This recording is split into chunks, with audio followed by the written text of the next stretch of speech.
The other day when I put best 35mm lens and Tamron in the same sentence, I got a lot of reactions and not the most positive to say the least. I was not even trying to start a debate, I was just saying that my quest for the best compact 35mm prime is still ongoing, and at that moment I had the Tamron 35mm f2.8 on my camera. But that gave me the fuel to really put this lens to the test, and I left it on my camera for several weeks and shot photos in all sorts of scenarios, like in the streets, during my travels in the countryside, and of course when chasing my daughter around the apartment. Considering the price I paid for it brand new and how widely available it is, both new and second-hand, I think it's a very valuable option if you're looking for a light 35mm prime to pair with your A7C II or any other camera.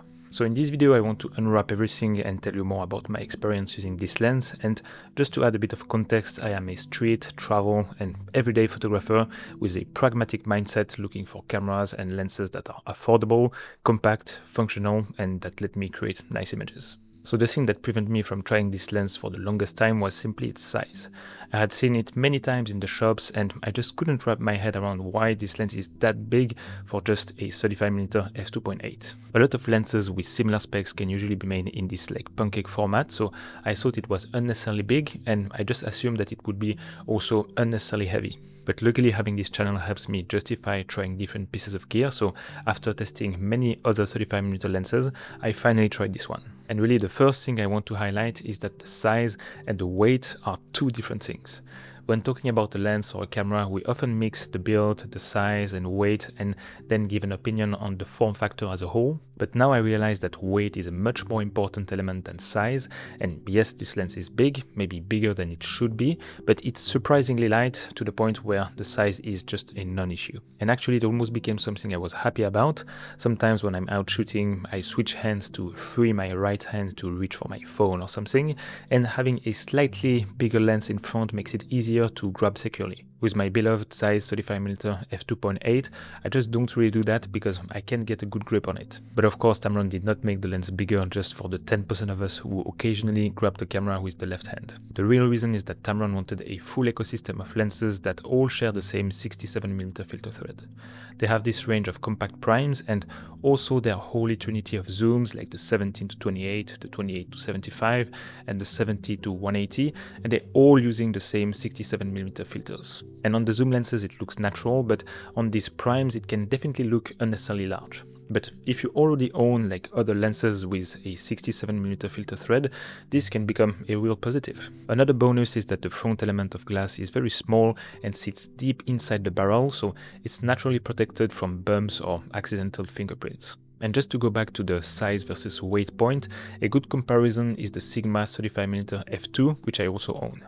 They are about the same size, and actually I would say that the Sigma is slightly smaller, but the Tamron is just infinitely more comfortable to carry and pairs much better with a lighter body like the A7C II. And after trying many lenses on that A7C II, I find that the limit happens somewhere around 300 grams.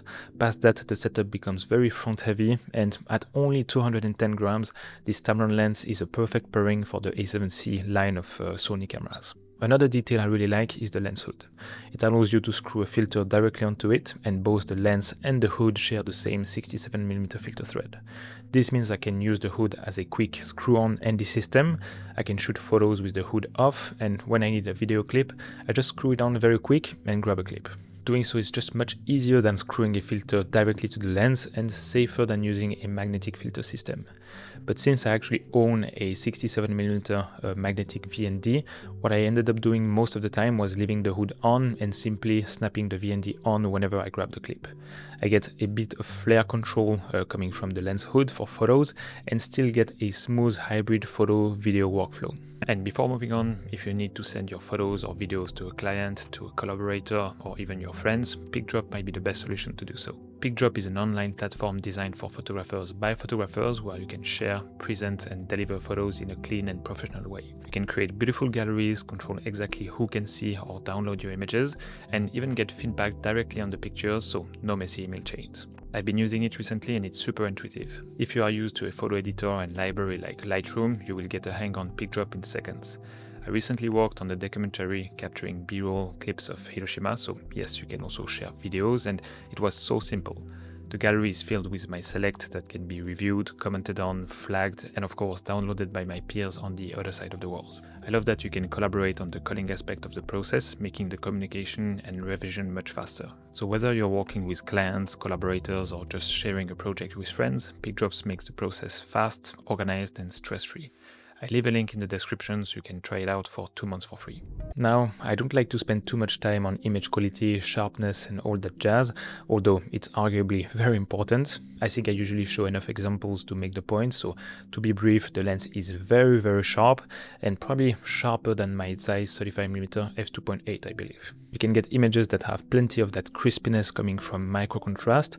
You get good performance from wide open, at least it's plenty enough for the type of photos I take. Colors is a more subjective point, and nowadays widely produced lenses don't have a lot of character that makes them distinctive from one another, but I think they deserve to be mentioned. This Tamron lens captures genuinely beautiful colors. I used it during the peak fall season and it rendered the colors in a very natural, pleasing and vibrant way. Does this lens have a special look? It's hard to tell. Like I said, lenses are more about being precise nowadays, but I would say that you can definitely take photos that look nice with it. Where the lens struggles a bit is with flare, and it's the same with all the other 35mm f2.8 options, sadly.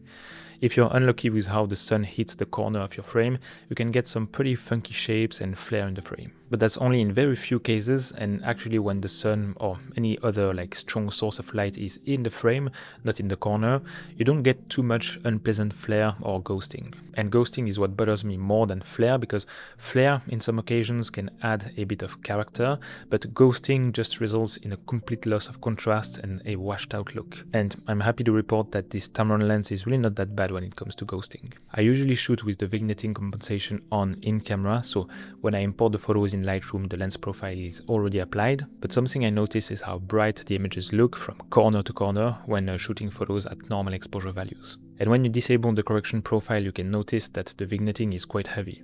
The profile works well at making the image look good and correcting that, so it's not an issue per se, but I'd advise you to have a play with the correction profile, maybe moving the sliders or disabling it completely, depending on the look you want to go for. More than with my other lenses, I found myself turning on the correction profile, but dialing down the vignetting slider to get back just a bit of that natural vignette in my images. Not too much, just the right amount. Now, autofocus. And this is where the lens sits below the competition. Let's face it, it's slow. I mean, slow in the world of modern mirrorless lenses, but it's still totally usable. I captured plenty of sharp shots even when either I or my subject was moving. But if you focus on something very close, then point at something very far away, you will notice how slow it is to acquire focus again. It is also a focusing system that you can hear moving, so depending on how you shoot video, that may or may not be an issue. But almost all my video clips are shot in manual focus anyway. I use autofocus to acquire focus, then I switch to manual to lock it, and then record. With that workflow, you won't hear any focusing noise simply because the lens is not moving. But still, it's not the best lens for video because of the focus breathing as well, but if you mostly shoot photos and grab occasional clips, it's perfectly fine, and that should not prevent you from getting this lens, I think. And one thing that can explain the subpar performance on the autofocus is the minimal focus distance. It's technically a 1/2, I don't even know how to pronounce this, 1/2 macro lens, so you can focus very close. It's nice to have, but honestly on a 35mm lens it feels a bit unnecessary. I'm definitely not a macro photographer, but when you get so close to things with something decently wide like a 35mm, you get distortion, and I guess that's why most proper macro lenses sit somewhere around 90 and 100mm. So this feature feels like something Tamron added at the expense of autofocus speed, and if it's your only lens, it can help you capturing interesting details, maybe some product shots or really close-up B-roll, but personally I would have preferred a faster AF system instead. Now back to a positive point, weather sealing. This lens has a rubber gasket and proper sealing. And I don't know why the Zeiss 35mm f2.8 has some weather resistance but no rubber gasket. So yes, it's fine if water hits the outside, but if water gets between the lens and the sensor, you're screwed. The Tamron has the gasket, which gives you that extra level of safety and expands the situations where you can shoot risk-free.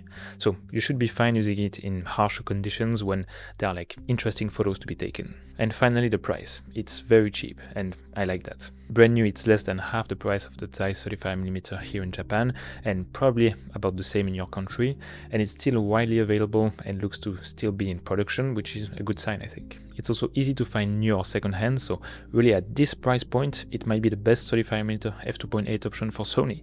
And if you want to spend more and still stay in that f2.8 category of lenses, there are other options like the Zeiss, or if you want something slightly heavier and faster, there are options like the Sigma f2 or the Sony and Samyang f1.8.